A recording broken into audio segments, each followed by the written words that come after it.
Whisky Wednesday. We're here to chat about shoulders and sometimes life as a physio.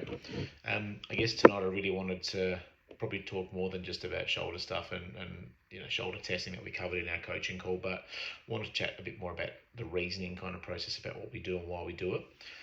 I guess, us physios have been there where we've had a complex shoulder, walk in, our brains trying to juggle, screening for a red flag, what cluster of tests do I need to do, is their presentation irritable, the psychosocial model, other things that are, bigger than what we're normally used to dealing with, whilst we're trying to sound calm and confident in front of our patient whilst internally kind of screaming a little bit.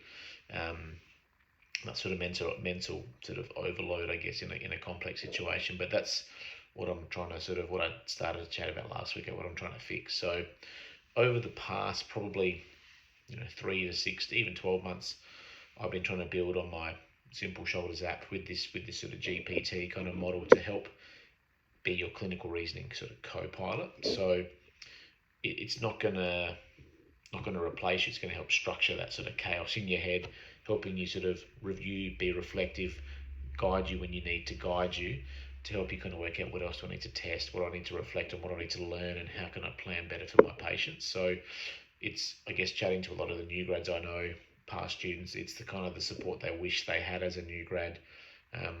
Even though every patient probably felt like an exam to them instead of an opportunity to learn, this is where this will offer some sort of clinical clarity. So less late nights trying to study and look up things, or straight after your patient walking out of your room trying to run and find your boss to have a chit chat and help you think through it all. So I guess the bottom line is, look, I've built this shoulder GPT to help act as the co-pilot, to review your notes, check my plan to see if I'm heading in the right direction, offer some differential diagnoses based on the subjective and objective information you've provided with the de-identified set of case notes. What other things do I need to learn? Have I answered all the right questions? Have I got the diagnosis right? Am I correct with my prognosis? What can I do for the patient? What can they do for themselves? What are their options? So those sort of 5 questions are pretty important to be self-reflective of.